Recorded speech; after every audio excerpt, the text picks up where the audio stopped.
Palakpakan natin ang ating Panginoon. Tayo po'y magsiupo na. Pasalamatan mo ang katabi mo. Thank you at nandito ka. Amen. Hallelujah. Praise God. Hallelujah. Mayroon pong mensahe ang Diyos sa atin. Well, good morning, Compraise. Good morning. Good to see you all. Praise God. September na. In fact, second Sunday na ng September. And you know what? It's 22 days to go before the start of our October Praise 2024. Amen? Palakpakan naman natin ang ating yan. Okay. Parang hindi tayo natutuwa na sa ating 26th anniversary celebration. Amen. 22 days. May gagawin ng Panginoon. It's going to be a month-long celebration. Amen? Iba-iba, may plano ang Diyos at ang nais niya ay magdiwang tayo, magpasalamat tayo, sambahin siya at sa kanyang kabutihan sa nakaraang 26 na taon ay siya ang karapat-dapat sambahin natin. Amen? Kaya, again, sabihin mo sa katabi mo, 22 days na lang. Amen. Okay? So, please pray. On Sunday, we will present to you our month-long activities. Okay? We will finalize this with elders this Thursday.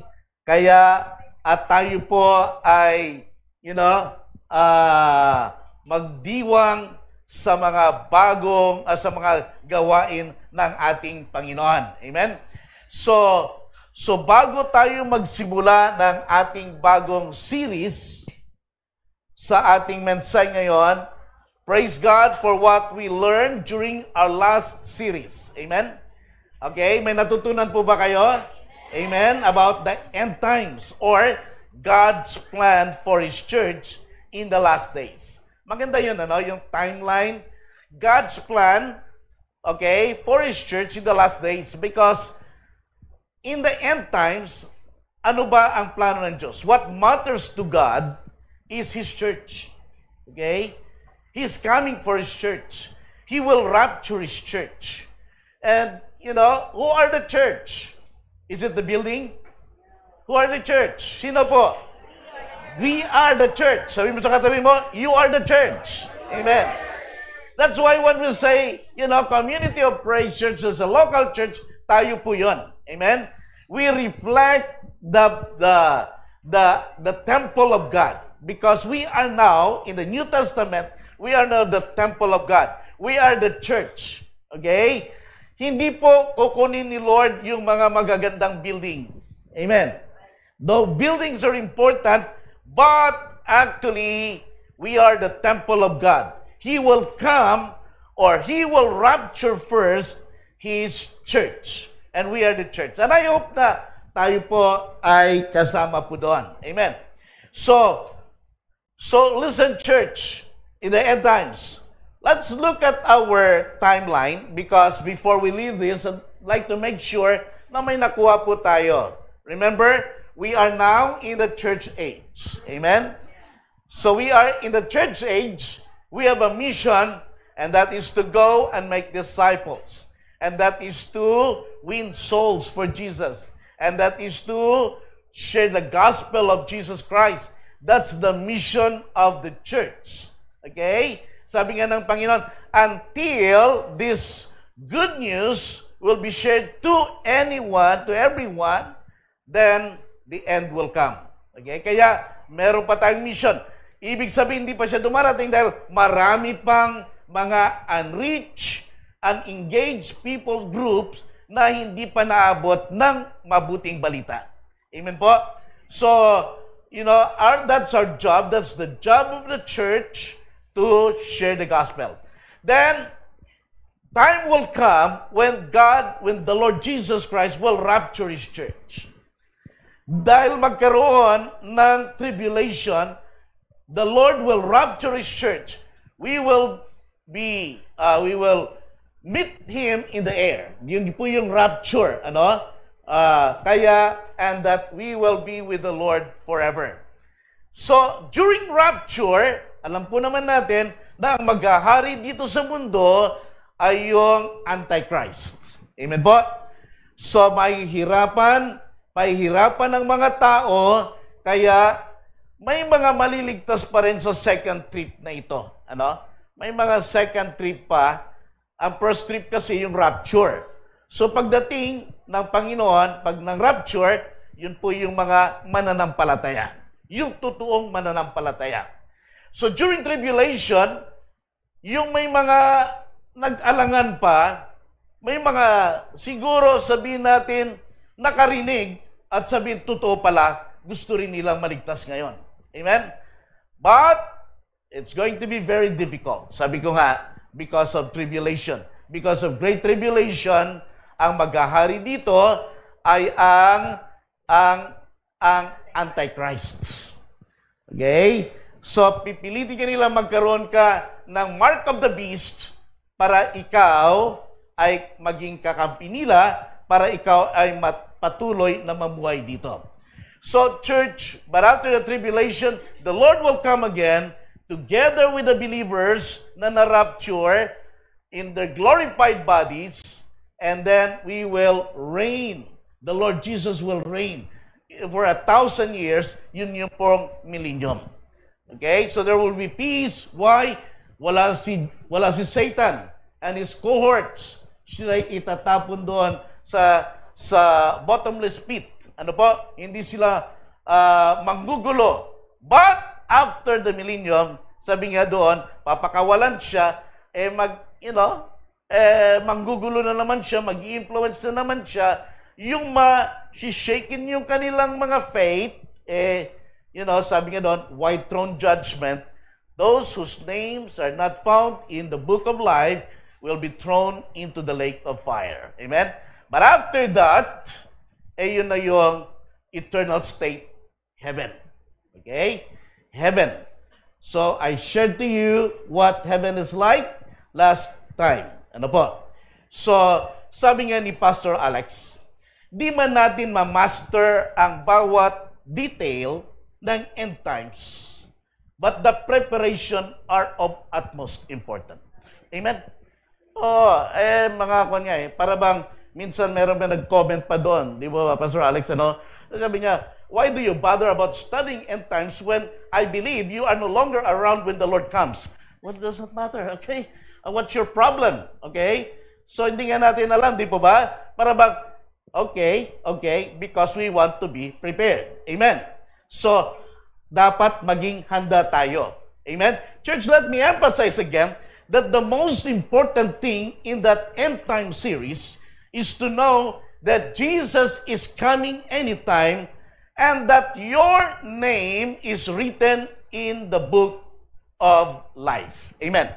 That's the most important thing. That's what we emphasized. Kaya nga, in our last message, are you sure? Okay? Or are you booked? Okay? Nakabook ka na ba? Tanungin mo ang katabi mo, nakabook ka na ba? Okay? Are you booked in heaven? Okay? So, para kailan at saan ka man, by faith, you are saved. Amen, church? If the Lord will come tonight, if the Lord will rapture us, praise God. Okay? Kung time na kung saan ay wala time sa kamang rapture, but praise God, naka-ready tayo. Amen? Ang may importante, yung hindi mga ready, ay, naku, andyan na pala, ano? So, di ba, sabi, He will come like a thief in the night when no one knows the time of His coming. Okay? So, now, you are assured where you will spend eternity because you receive Jesus Christ as your Lord and Savior. Sabi nga again sa Revelation chapter 20 verse 15, anyone whose name was not found written in the book of life was thrown into the lake of fire.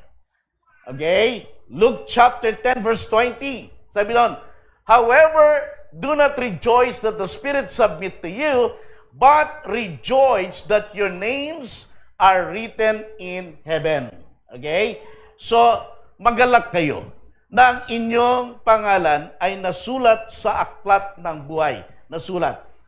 Okay? Kaya, kaya ang laging tanong natin, kayo po ba, okay, ay nakatala na sa aklat ng buhay? Paano po yon? We are saved by grace through faith in Christ Jesus. Okay? Tayo naligtas dahil sa biyaya ng Diyos at dahil sa pamagitan ng ating pananampalataya kay Jesus, tayo ay naligtas. Jesus said, I am the way, the truth, and the life, and no one comes to the Father except through me. Amen? So, Romans chapter 10, verse 9 to 10, if you declare with your mouth Jesus is Lord, and believe in your heart that God raised him from the dead, you will be saved. For it is with your heart that you believe and are justified, and it is with your mouth that you profess your faith and are saved. Amen? So mga kapatid, I hope that you already received Jesus Christ as your Lord and Savior. Lahat ng tumanggap na kay Jesus at nagpabook na sa Book of Life, say Amen. Amen. Praise God. And now that we are assured of our salvation, now that you receive Jesus Christ as your Lord and Savior because you heard the gospel, okay, the challenge now to every believer, to everyone, okay, who are saved before the rapture, before the Lord comes, is to share the gospel and to bring the lost, the unbeliever, to Jesus Christ. Amen? Kaya ganito ngayon, kung narinig mo na ang mabuting balita, tumugon ka, tumanggap ka, nanampalataya ka kay Jesus, siguro naman, hindi maganda na sarilinin lang natin yon. Ang mahalaga ay ating ibahagi sa ibang hindi pa tumanggap at hindi pa nakarinig. Kaya, ang layunin pa rin natin, okay, hindi natin alam, patuloy pa rin tayo, maging focus pa rin tayo in fulfilling the Great Commission. Amen? So, we will fulfill the Great Commission in our generation. Having said that, today, we will start another series, especially in preparation for our October Praise 2024. Okay? God impressed this theme in our hearts, nurturing the harvest, engage, establish, equip, empower. Okay? So, the Lord has given us the theme to enlarge our territories. How to enlarge territories? Is to win souls. Now, we have harvested many souls. We continue to harvest. Now, it's time to nurture, okay, the harvest God has given us. And how are we going to nurture them? Engage. Engage with the unbelievers. Engage with the new believers. Establish their faith. Establish them in the church. Establish them in the Word of God. Okay? And then, what else? We need to equip them to serve God. We need to equip them in their giftings so they can serve and advance the kingdom. And we need to empower them to do the same to make disciples of Jesus Christ. Amen? Okay, palakpakan nga po natin ang ating Panginoon. Hallelujah! So, nurturing our harvests. Okay? So, praise God that we, the staff, the pastoral team, Pastor Alex and I, we agree that this is the next thing that we're going to do. Okay? As we advance and enlarge His territory, now it's about time for us to learn how to nurture those harvests that God has given us. Okay? So until the Lord returns, we will continue to share the gospel, especially to the lost and to the unreached people's group. Amen? Kaya, because the gospel is the power of God unto salvation. Sabi nga sa Romans chapter 1, verse 16, sabi ni Paul, "For I am not ashamed of the gospel because it is the power of God that brings salvation to everyone who believes, first to the Jew, then to the Gentile." Okay? So mga kapatid, maliban na marinig ng isang tao ang ebanghelyo o ang gospel. What is the gospel? What is the gospel? The gospel is the good news. And what is the good news? The good news is Christ died, okay, for you and for me to pay the penalty of our sins. He was buried, but after 3 days he rose, and that he rose again, and he will return or come back, and we will be with the Lord forever. That's good news. Amen. Okay? Hindi siya nanatiling patay. Siya ay muling nabuhay. That is the good news. That is the gospel. Someone died for us. Someone paid the penalty of our sins. He died, yet he rose again. Okay, after 3 days. And he will return. So he will take those who believe with him to heaven. And that is the good news. Amen. So we will share the gospel so people will believe and will be saved. Kaya lahat tayo, ang mission ng Panginoon sa atin, ibahagi natin yung gospel na pinawala natin, the gospel of Jesus Christ. So the Lord wants us to keep and take care of the harvest or of the new believers. The Lord wants us to go and make disciples. However, not only to go and make converts, but to be intentional, to be aggressive in disciple making. Why nurture them? Because new converts are like newborn babies. Amen? So, ang tawag din sa mga newly converted, okay, na buhay, ay mga infants, kahit pa senior citizen na siya physically. Okay? Dahil katatanggap niya lang sa Panginoon, kaha-harvest niya, nanalig siya, nanampalataya siya kay Jesus, infant yon. Now, we need to take care of them spiritually. That is, meaning we are nurturing them. Last Sunday, I asked Brother Beam and Ate Weng, okay, to share about intentional discipleship, or the 2 Timothy chapter 2 for our youth. Because this is Paul's letter to Timothy. Okay? And I said, what an appropriate theme for the youth. Because here is Timothy, here is Paul, the father of Timothy, writing Timothy, okay, to pass on to other people what he learned through Paul, and that person na isishare ni Timothy ay isishare din sa iba. That is intentional discipleship. Amen?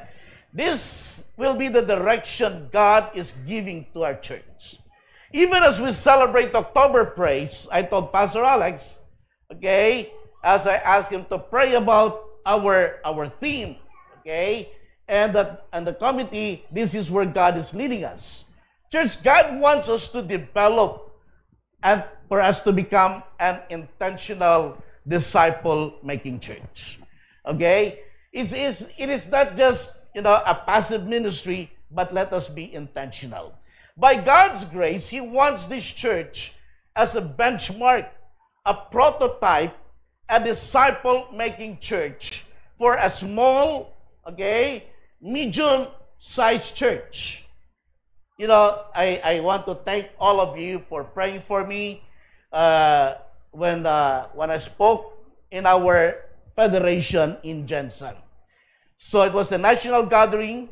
I shared about our church discipleship system. Okay? It's not a perfect one. I said, what I can only share to you is what we are doing.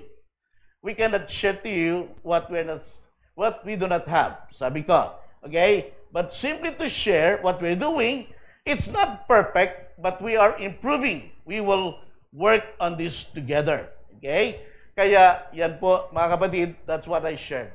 Not to boast about it, but Hazel knows how they were so blessed with what we've shared. Amen? That, brace yourself, many will come and see our church, what do you call that, Pastor Alex, to benchmark, okay? They want, okay, a benchmarking to be done here.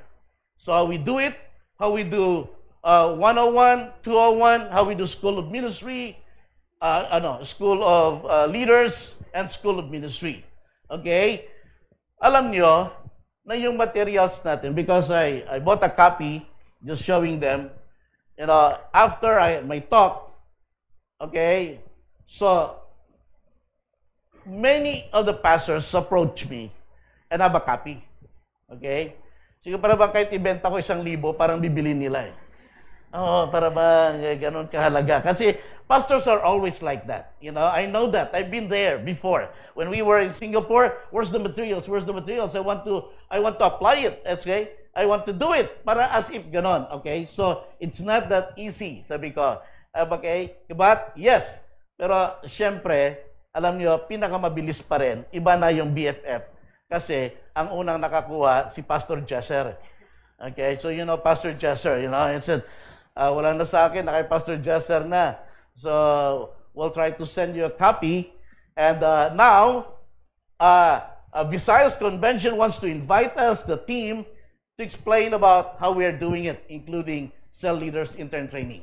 Okay? So, lahat ng mga, even our tribal convention, and even the Mindanao Convention, we're thinking about it. Sabi niya, iba to. Okay? So ang sinasabi lang nila, syempre, iba na yung may prototype or yung ginagawa. Church, thank you so much for your prayers, but the Lord be praised. I believe churches nowadays, including Compres, are aggressive in soul winning. Okay? I believe that. From children to youth to YA, and adult, and even teenagers. Okay? Ang dali nating mag-gather. Ang dali natin mag-invite. Okay? We always take time to win souls wherever, sabi ko, saan gawin. And that is the kind of attitude or, say, culture that God wants us to have. We invite unbelievers, we have harvest events, we share gospel, we have many decisions, our profession of faith. Praise God. That is very important, leading them to accept Jesus Christ as the Lord and Savior. However, church, let's not stop there. Because that's just the first phase in making disciples. When Jesus said, go and make disciples, okay, evangelism is just the first phase, okay? Because there are still other phase where Jesus said, and baptize them and teaching them to obey. In other words, that is the making disciples. That's just the beginning of intentional discipleship, winning the lost. Remember, our goal is to make not to make new converts only, but to let people grow spiritually. Okay? For them to become healthy in their spiritual life. Sabi nga ni Rick Warren points out that the current issue for the church is not church growth, but church health. Tama, di po ba? Okay? Because now, maraming churches nag-grow dahil nahihigop nila ang mga believers ng ibang churches. Kasi mas maganda yung lugar nila, mas malaki, di ba ba? Para bang na-attract yung iba. Pero ang nagwiwin talaga ng mga souls, yung mga talagang nagmi-mission, yung talagang humahayo. Okay? Kaya tingnan mo, yung mga tao sa probinsya, nawiwin ng mga rural churches, pag nagpunta ng Maynila at ng city nag-work, nakakita ng air condition at may mga usok-usok na iba-ibang ilaw, okay, na mga church, ang ganda dito, ayaw na umalis. Okay? And then sabihin nila, church growth. No, okay? That's not healthy church growth. Okay? Kaya not all growth are healthy. Okay? Okay? Because cancer cells are growth also, right? But that's not healthy. Okay? So let's make church healthy. Our aim is to develop committed disciple makers who will disciple others and growth will follow. Amen. That's why the challenge that churches are facing today is how to make disciple makers. Not just disciple, but disciple maker who will disciple others. How to nurture, how to take care of the harvest so that they too can become disciple makers. Amen, church. Okay? So today, I'd like to share to you about becoming an intentional disciple-making church. So about mobilizing the church in intentional discipleship. Let me lay down the foundation of our theme. Matthew 28:19-20, we know this verse. Go and make disciples of all nations. Okay? Making the last command of Jesus our top priority. Okay? So the last command of Jesus, go. Before he ascended to heaven, go and make disciples. Last words are always very important. In Luke chapter 10, verse 2, okay, so let's take this very seriously. When Jesus said, the harvest is plentiful, but the workers are few, what is his suggestion? Ask, pray, the Lord of the harvest, therefore, to send out workers into his harvest field. Amen? So, the key for us to win souls is to look and pray for the harvest. Okay? And then in Mark chapter 1 verse 17, when he called his disciples, he said, come, follow me. Jesus said, and I will send you out to fish for people.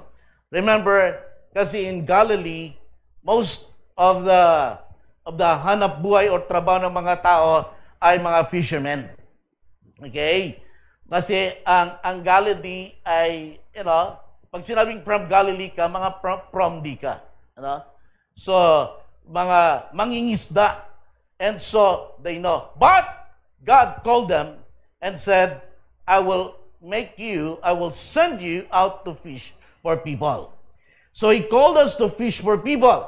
And in Acts chapter 1:8, we know that we are to go to our Jerusalem, Judea, Samaria, and to the ends of the earth, okay, in the power of the Holy Spirit. We will not do this alone. These are the commands of Jesus to his disciples. We also call this the Great Commission. The Great Commission. The Great Commission, okay, is the mission of the church, fulfilling, okay, the Great Commission of Jesus Christ in our generation. Let's make this last command of Jesus famous and our top priority. Sabi nga nila, di ba, ang huling habilin ay mahalaga sa mga recipients nito. The Great Commission is for the church to fulfill. Wala pong ibang sinabihan nito. Not the Senate, okay? Not the House of Representatives, representatives pala, okay? Not the mayors, okay? But the church. That's why babalik siya for the church. Ang babalik si Jesus not for the government officials but for His church. Kaya napakahalaga ng gawain na ito na binanggit ni Jesus bago siya umakyat. The call to evangelize and make disciples, or simply the Great Commission. The Lord does not just want us to go and evangelize. He wants us to be intentional soul winner and disciple maker. Amen? So now, how to mobilize the church for intentional discipleship? Again, let me encourage you. Yes, we are doing good in our harvest event. We are winning souls. In fact, we have almost every week have decisions. Let's not stop doing those things. But let's not stop there. Church, let's take this to another level of discipleship. We need to be aggressive in evangelism, and we need to be intentional in disciple making. Let us be intentional in training and equipping disciple makers. I use the word intentional, meaning hindi lang by chance. Okay? Hindi lang by accident. Hindi lang pag may harvest event sa church. Okay? Or hindi lang occasional or quarterly. Hindi lang passive ministry or assignment, but to be intentional means, okay, dictionary defines done by intention, deliberate, purposeful, voluntary, willful, active, conscious, will, and on purpose.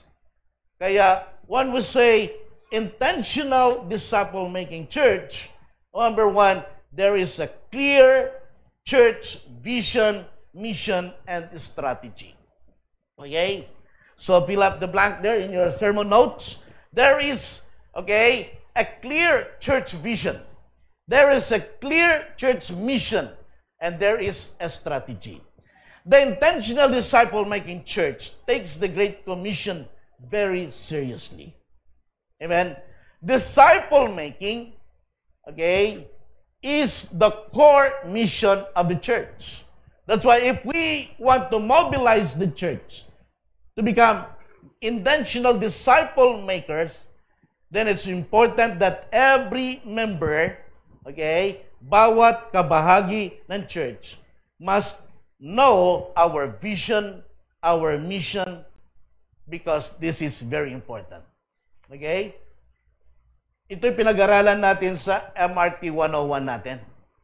Basic. Every organization must have a vision and mission statement. Diyan kasi nakadefine ang purpose at direction ng church or any organization. Sabi ng Proverbs chapter 29 verse 18, King James Version, where there is no vision, people perish. Okay? So here, the vision and mission statement provides direction, provides unity, it provides, purpose and motivation. Why we are doing this? Bakit ginagawa? Dahil yun ang purpose statement. Okay? So vision is how we want to see our church. That's why it is a short statement defining what type and kind of church is called praise. It says there, our vision, okay, is to transform, okay, families, communities, nations for Jesus Christ.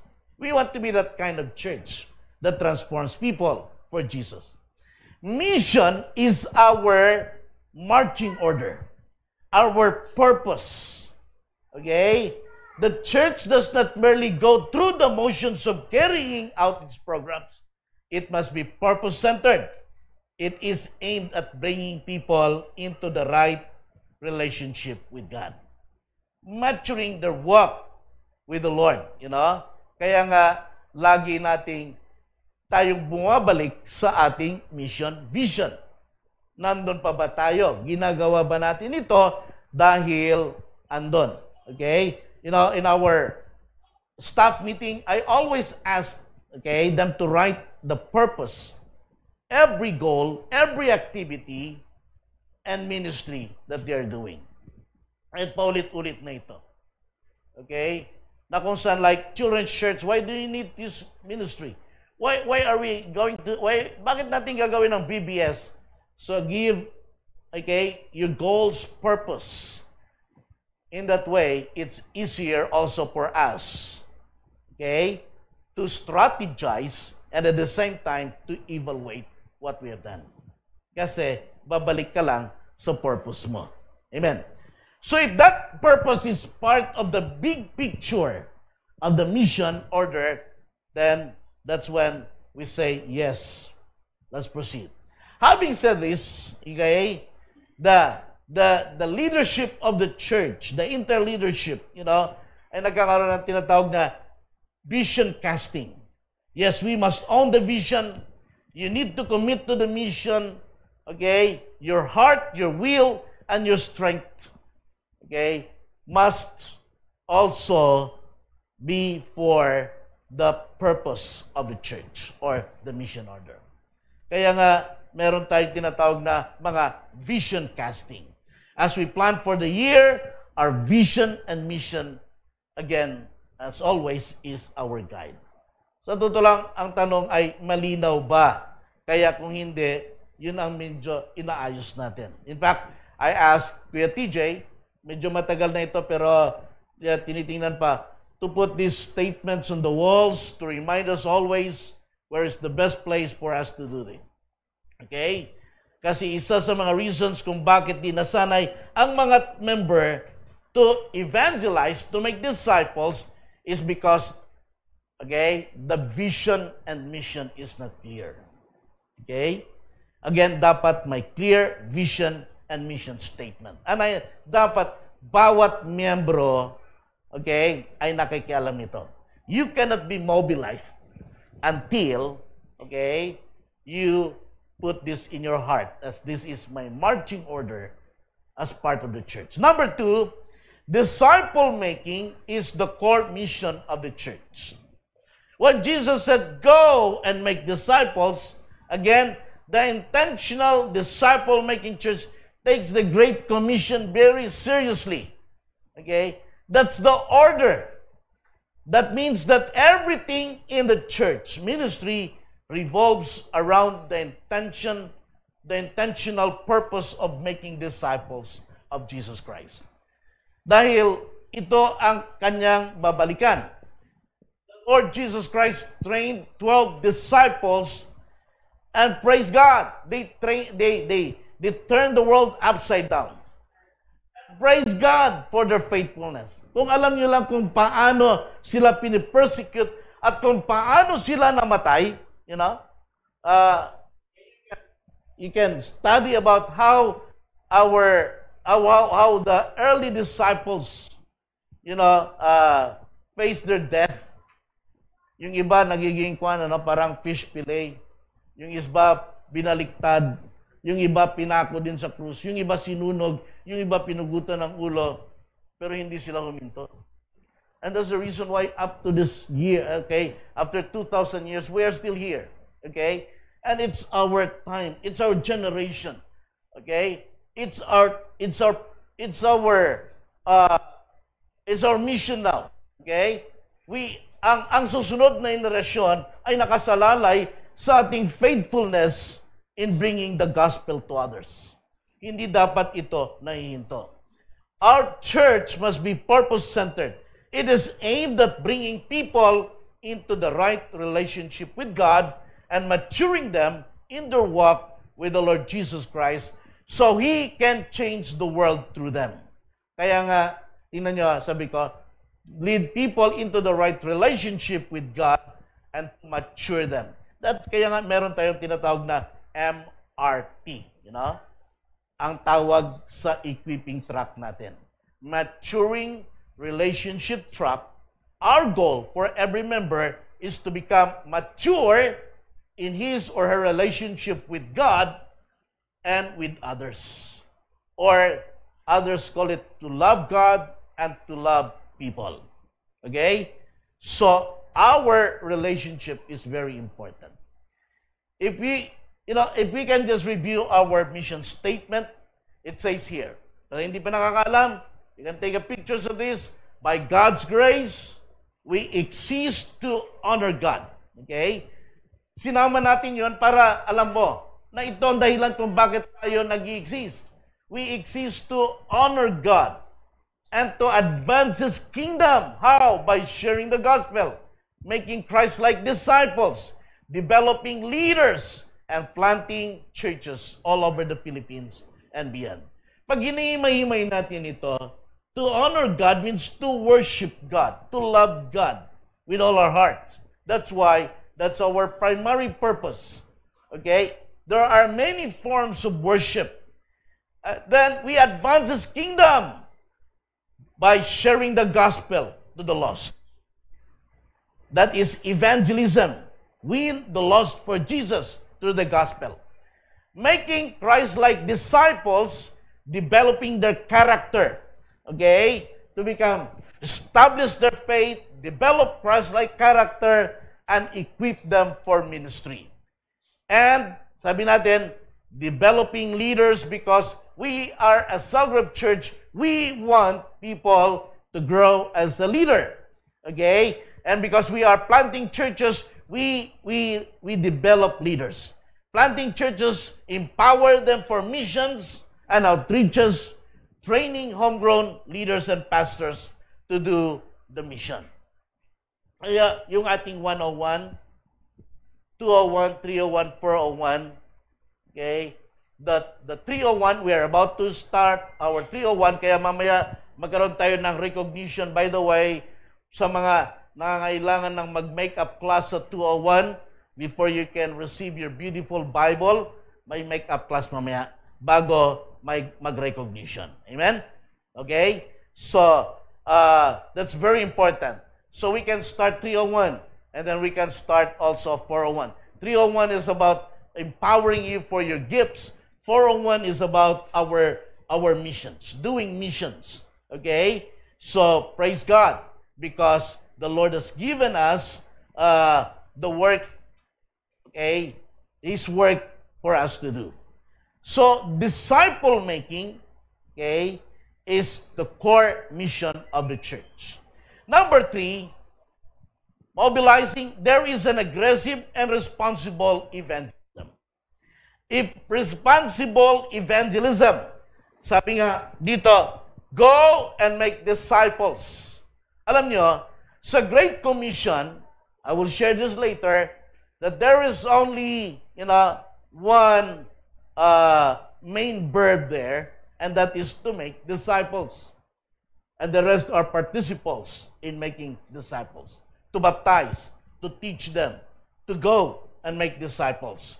Meaning, hindi lang puro evangelism or harvest events. Pagkatapos ng harvest event, dapat those who made decisions are led to Christ and conscientiously followed up. Meaning, there is responsible, evangelism. To follow up, to nurture them, yun na yun. That's the stage na tayo na doon. To nurture those who made decision. To pray for them, to take care of them. Ito ang tawag ay follow-up, consolidation, or assimilation. In place, to take care of the new believers. Today, it's our cell leaders, who are doing this consolidation. Yes, I'm praying that we need, people, a consolidation team, na kung saan, ito yung mga magpa-follow up. Sila yung mga, magtutukhang. Alam mo yung tukhang? Diba? Tukhang actually is a beautiful word. Medyo pumangit lang ko na. Because this is short for tuk-tuk hangyo. Okay? In Bisaya, you knock, on doors, and you ask, hangyo, favor, like for example, para bang, so of course, ang original nito, hangyuin mo, may narinig kami, may nakita kami, meron yata mga, pangit rin sabihin mo, mga addict dito, hindi, mga gano'n, Pero hangyo, to ask people to surrender, if we can talk, so sa atin din, we can use this, talk, hangyo, kayo yung tumanggap sa Panginoon. Mga gano'n, Gusto mo bang mag-Bible study tayo? Gusto mo bang mag-join ng cell group namin? Amen? So let's redeem this word. Let us talk hangyo. Those who made decision to receive is Jesus Christ. Many churches today who are very active in soul winning, but no excellent assimilation or follow-up program. Kaya nga, na-appreciate nila yung ating equipping track. Hindi nila alam, karamihan ng ibang churches, ano bang gagawin? Anong sunod? Basta kung ano na lang gagawin nila for follow-up. And so I said, this is what we're doing. So I explained to them, the blue, the 101, the yellow 201, the 301, and then the 401. Ngayon sabi nila, pwede ba pahingin yan o pwede ba makabili niyan? Kasi gusto gawin nila. Sabi ko, maraming mga decisions, expert tayo dyan, pero parang, pagkatapos ng evangelistic event or harvest event, parang humihinto na rin yung ating mindset, to win souls. Parang, tapos na October praise. Nag-invite na tayo, may mga decisions na tayo. Para bang, okay na, parang, boom, tapos na. Hindi dapat ganon. Dapat meron tayong follow-up. That is what we are going to master. In our 26 celebration. how to nurture, how to take care, how to follow up, okay? How to do intentional discipleship. And let us pray. It's not easy, only by the grace of God. Amen? As we have been used as a prototype, okay? As we have been, tayo, siguro naka-advance lang tayo ng konti because we are doing something that other churches, okay, are not doing. Okay? Kaya yun lang naman yung na-share. Kaya yung wala sila, tuloy, hinihingi nila sa atin. They want to see it, So, evangelism is the crucial starting point of disciple making. We've mastered that already. We are good at that. Thus, every member must be responsible to pursue the lost and new converts with passion, with aggressiveness, and intentionally go beyond the confines of the four walls into the community. Church, let's pursue them at all costs. Follow up, encourage, invite in the cell group. That's responsible evangelism and intentional discipleship. There is an effective assimilation system in the church that is responsible. Number 4, okay, for us to become an intentional disciple-making church, then leadership commitment. Okay? In Ephesians chapter 4, verse 11 to 12, so Christ himself gave the apostles, the prophets, the evangelists, the pastors, and teachers to equip his people for works of service so that the body of Christ may be built up. So that the body of Christ, so that the church may be built up. What are we going to do? To equip the people of God. That's why, there is leadership commitment. In intentional disciple-making church, pastors, elders, servant leaders are committed to model disciple-making and Christ-like character. Okay? Kaya dapat nagdi-disciple tayo ng mga next-gen leaders at para mag-disciple din sila ng mga sumusunod na generation. At kaya dapat tuloy-tuloy. So leaders, don't be afraid to trust, okay, to your interns, the cell group leading. In fact, help and encourage them to start, if necessary, a new cell group. Okay? Kaya mahalaga yun, na dapat our job is to multiply and equip new leaders. Dapat may interns. Amen? May mga na-train tayo. Remember, one mark of a true leader is to be able to duplicate and multiply yourself by training others to become disciple makers. Truth is, the key to an intentional disciple-making church are the disciple-making pastors, elders. They must be passionate about it. They must model it, and they must most importantly, they are ready to equip people. Every leader must be a disciple maker. Remember, we cannot do and share what we are not passionate about. Kaya, no pastors, no elders, no servant leaders na hindi cell group leader sa community of praise. Okay? In other churches, they elect who will serve as their elders or their deacons, okay, as their BOT. So pag popular, kahit walang ministry na elect. Okay? In our church, we don't elect, we affirm. Okay? They are there serving elders because we've seen and observed their faithfulness and because they're passionate about serving the Lord. Okay? And we affirm them, and there is no retirement. Okay? So, they want to serve until the Lord wants them to serve. Okay? So that's the difference that what we're doing. There is leadership commitment. They must model disciple making. So, number 5, that is very important, how to mobilize people to become to become an intentional disciple-making church, is cell group as an intentional disciple-making unit. Alam mo, sabi ko nga okay, itong mga sinishare ko, sabi ko, this is what we are doing. Cell groups, Bible study groups are intentional disciple-making units. Okay? So, the disciple-making units.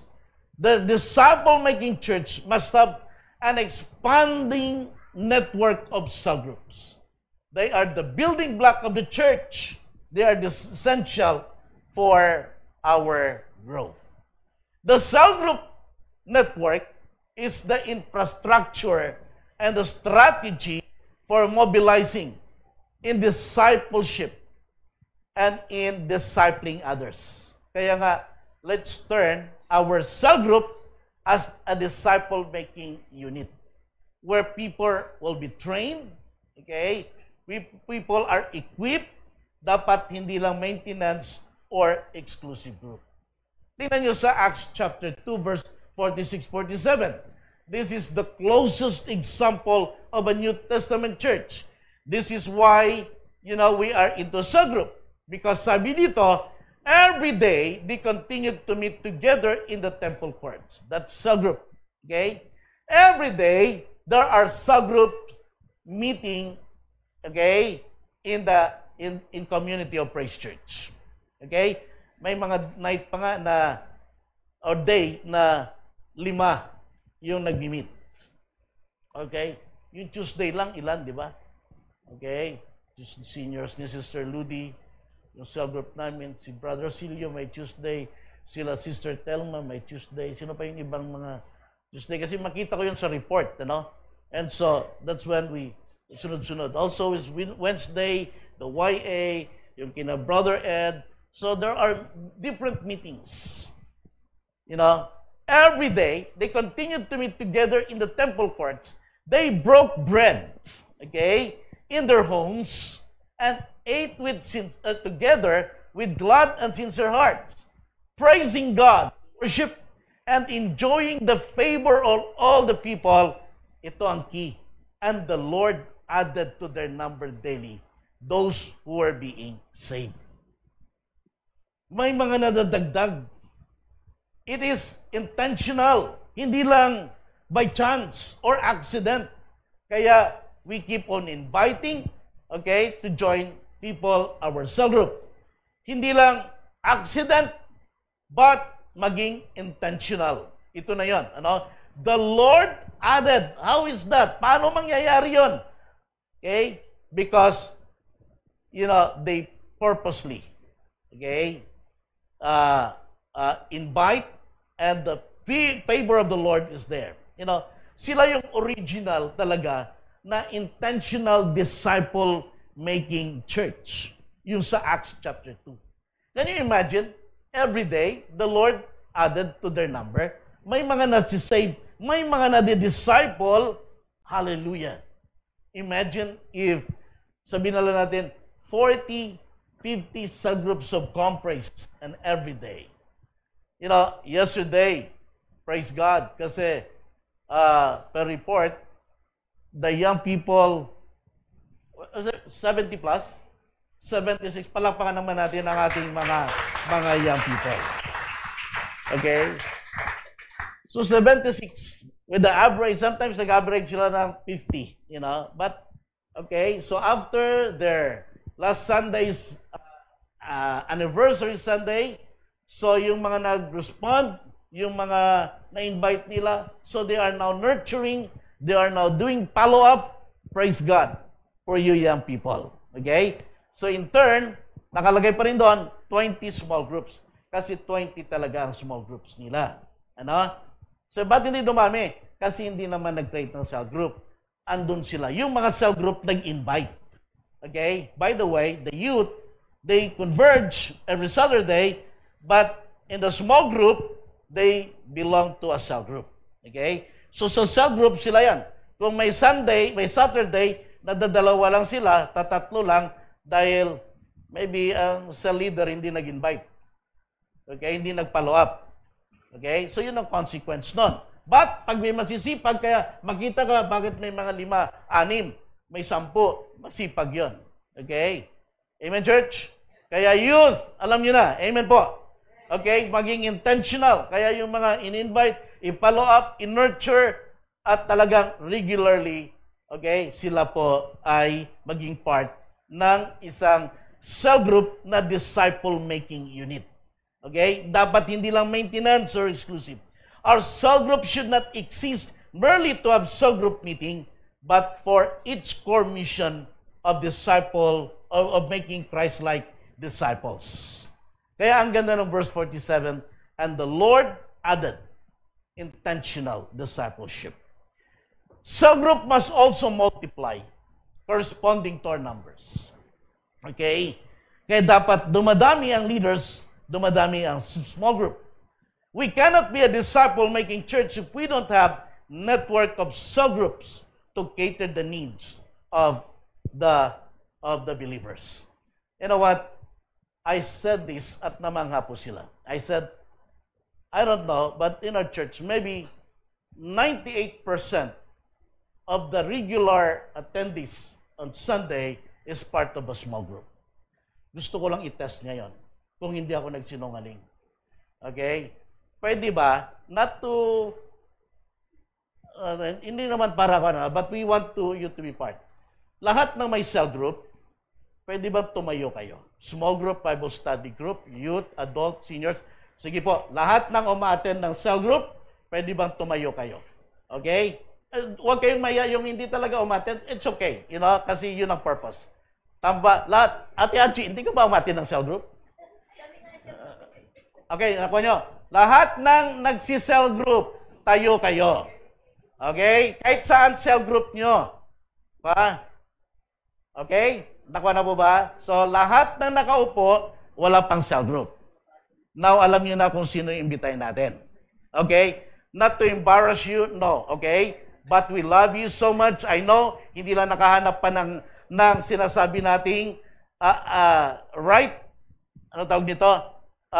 Schedule for you. But, church, come on, palakpakan natin ang Panginoon for such one. Pastor Alex, glory to God. I praise God for you. I praise God for you. Hallelujah. Okay? Kaya sabi ko doon, nung sinasabi ko, parang ayaw nila maniwala. Sabi ko, andito ang wife ko, tanungin nyo. Okay? Ang test ko yon nung bago tayo pumunta, doon sa leaders, yung sa Sir Ludi, yung 201, isa lang hindi tumayo noon. Si Legend pa, yung kasama pa namin sa bahay. O nga naman, pinagmamalaki niya pa naman, si leader na ako, si Doc Rolly sa una, so Doc, sila ko, big sabihin, hindi pala nung kasama namin, mga elders pala kasama, si kami nila Kuya Ed noon, mga ganon, Praise God. Praise God. Those of you, okay, you do not have cell group, okay, we invite you to our cell groups. Okay? You are most welcome. If you cannot join the cell group, we come to your house, okay, and let's start one. Okay? Let us know, let me know, because that's very important. Amen? Church, let's continue. Let's make this cell group, yung cell group natin, a discipling unit. Kaya nag-invite tayo, nakilala natin yung iba. Our cell group, its purpose is three. One, to evangelize the lost. It's an open cell. Two, to edify new members. Okay? To establish them in their faith. Three, to equip members for ministry. Okay? So yan po ang gusto natin. Bakit? Ano ang gusto nating makita sa loob ng cell group? Okay? We are evangelizing if there are unbelievers. We are edifying, okay, encouraging new members or new believers. We are equipping the leaders and for ministry. Church, yan po ang ginagawa natin. Cell group is the focal ministry in the disciple-making church. Non-negotiable. In our church, we have a saying, nothing competes cell. Including your pastor. Okay? Kung wala man lang kung pwede man lang maiwasan, I don't make appointments on Tuesday night. Okay? Because that is my commitment. And that is very important sa amin ni Hazel. So, we strongly encourage every member to be part of at least one cell group. Some of you here have 2, 3 cell group because in some cell group you are, umiigib ka, nagtitake ka. In some cell group, in one cell group, you are also leading your leader. And praise God for your life. Okay? So again, alam natin kung sino yung mag-invite. So at present, we have 50 cell groups. Praise God. So, how to train cell group leaders? Then that's another School of Leaders equipping track. Number 6, there is an equipping track for spiritual growth. Okay. As we continue to make this church a disciple-making church, okay, dapat may clear equipping track for spiritual growth. Equipping tracks for growth are in place in developing the entire church. Authentic discipleship. Again, authentic discipleship. That is our Comprise MRT. Okay? So, meron ba ang church yan? Every member, new believers, are being equipped through this authentic discipleship. Why authentic? Because this is for us. Sabi niya, wow, bababaw naman yung mga tinuturo niya dyan. This is for us. Okay? This is unique for us. Hindi gumawa kayo ng malalim ng mga Hebrew word kung gusto niyo. Pero sa amin, ito ang acceptable. Itong ginagawa namin. Okay? So, members are being equipped through this. This is for all levels. New believers, infants, child, young men, spiritually speaking, and parents or fathers. Church, we know this. The spiritual growth does not come by chance. Neither it is haphazard. Spiritual growth is not automatic. It is a process and it takes discipline. Opo, kahit ilang taon ka dito, kung wala kang hindi talaga purposeful ang pag-attend mo ng mga equipping stations, walang mangyayari sa iyo. Amen? Believers are effectively equipped and mobilized for ministry when there is a clear, intentional program in the church. Kaya nga, we develop our MRT. The leadership of the church 20 years ago, developed this. We've gone through this. Okay? And now we are implementing this as there are new members. So kaya we praise God. Okay? Ito po yung ating equipping track. Maybe this is your first time to see this, but praise God. Maraming salamat kay Kuya Gio, kay Pastor Alex in developing our equipping track. Medyo maliit ng konti, pero sana, pag na-picturean nyo na mas malapit, okay. Look at here. So, kita nyo naman yung MRT, Comprise, ready to go to different stations. Ang MRT natin, ito ang magdadala, ito ang sasakyan natin para mag-grow ang isang Christian. Amen? So, may tinatawag tayong 4 stations at mga 4 E's. Engage. Okay? So, ang first station 201 is for us to engage. Engage where? To engage with unbelievers. To engage with new believers. Pag sinabi nating engage with unbelievers, nakasulat din dyan anong mga tools gagamitin mo. Gusto mo dyan? Gusto mo by testimony? Gusto mo i-invite sa cell group? Gusto mo lahat ng paraan para ma-win ang souls. Okay? Engage. One-on-one, alam nyo, ang magaling. And one day we'll ask her to share about the art of engaging to people is Ate Do. Ate Do, palakpakan natin si Ate Do. She's really good in engaging, You can malingap lang ako, mamaya may kausap na, And then they're talking about the gospel. Okay? And she's good at that. So, and I hope that we can develop that also. You engage with people, we engage with unbelievers. Kung bago man siya, paano tayo makapag-engage sa kanila? Mga infants. So, half of that engage is Station 101, and we talk about the uniqueness of the church. That's MRT 101. Our mission, our vision, we talk about our doctrines, our essential beliefs. We talk about what we believe about God, about the Holy Spirit, about Jesus Christ, and then lahat sa 101 na yan. Amen? So kaya dapat basic, ituro mo ang tamang doktrina. Then after that, okay, magta-travel ka patungong 201. Ang 201 naman ay tinatitle natin na establish. What about that? To establish them in faith, to establish them in the Word of God, to establish their prayer life, to establish them in the fellowship. Kaya nga, yung 201, ano pinag-aralan natin? Develop the habit of Bible reading, of doing quiet time. Develop, ano pa yan, Sister Lourdes? About tithing, about fellowship. Important kasi yon sa growth mo. Okay? So from infant, dalhin mo siya sa child. So pag naging child na siya, ito, mamaya may recognition tayo, don't miss. Okay? If you want to receive your gift, the Bible, you make your makeup class, okay, later, and then after that, we will have our recognition. Okay? So, see you later. Now, so 301, okay, ito naman, equipping stations. So, equip. Ano yung equip? This is about ministry. Okay? We will develop, we will help you find where you are good at, where you are gifted. So, there will be another teachers, facilitators here. So, Brother Ed will be here as elder to help us also to teach and facilitate itong mga lessons na ito para ma-lead kayo sa inyong mga ministry. Dahil gusto namin mag-serve kayo kay Lord. Okay? After na ma-equip kayo, then we will empower you missions. And here, together with Doc Rowley, we will teach you, we will also empower you for missions. We will teach you how to make disciples.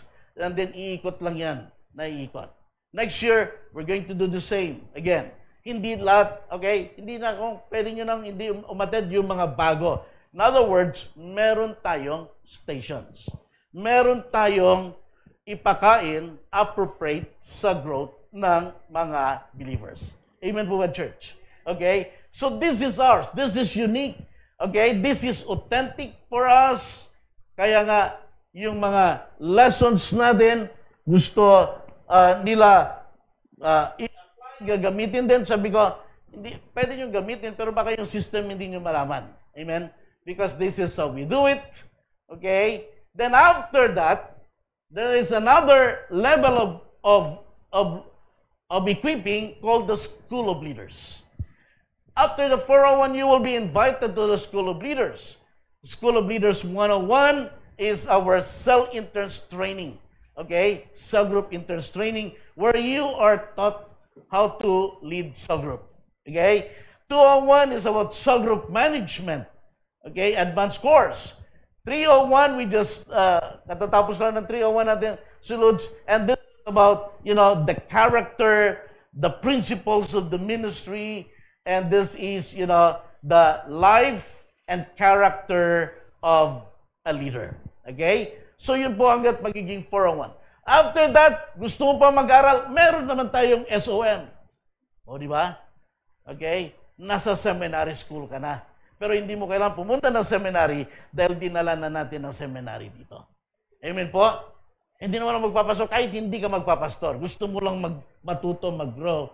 That is an advanced course. Amen, church? Bakit kung gusto ko pa mag-aral after ng SOM? Walang problema. Ngayon, mag-open tayo ng doctorate degree. May Dr. Rolly tayo, may Dr. Earl, Doc Jazz, yung mga gano'n.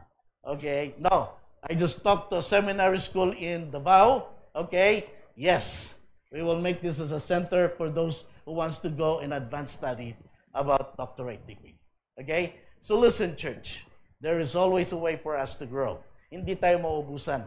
Okay? Kung tuloy-tuloy ang ating ginagawa. Let us be intentional. Okay? So again, the 4 is engage, establish, okay, equip, empower them. Hallelujah.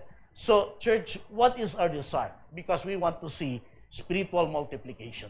Spiritual multiplication, okay, ay yung pong sinabi sa 2 Timothy 2:2. Madali lang. Youth, kaya ito yung verse na binigay last Sunday. tumutututu. Okay? Anong life verse mo? Tumutututu. Okay? Ano yun? Basta to lahat. Basta to. Yung Timothy gawin mo rin tumutu. Tutu. Okay? Ano po yung sinasabi doon? Okay? Ito po yun. And the things you have heard me say, that's Paul speaking to Timothy, in the presence of many witnesses, you also entrust to reliable people. Timothy, tinuruan kita, ituro mo rin sa reliable people, who will also be qualified to teach others. Yung mga reliable. Okay? So from Paul to Timothy, to reliable people, and to qualified people. And then and so on and so on. Walang hintong discipleship. Okay? Next time, I'll share to you the art of making disciples. You know, how to win the world is so simple. Okay? And I hope that you will encourage with what the Lord has revealed to us. But again, okay, especially to the young people, you are the Timothy of this generation. Okay? Tutumutututo. Okay? Ano ulit yan? Memorize nyo ito. Okay? Kaya nga ito yung iniwan ko kinatiwing para i-preach. Timothy tuto. Kasi kayo, okay, tinuruan kayo ng mga leaders ninyo, okay, para ipasa nyo rin sa iba, para mag-disciple din sila. Amen? So, yan. Gawin yung life verse nyo yan in disciple making. So again, church, we pray that we will mobilize everyone to develop intentional disciple workers, to win the lost for Jesus Christ. Amen, church? This is the beginning of what we are to expect in the coming days and months. Again, we are preparing this.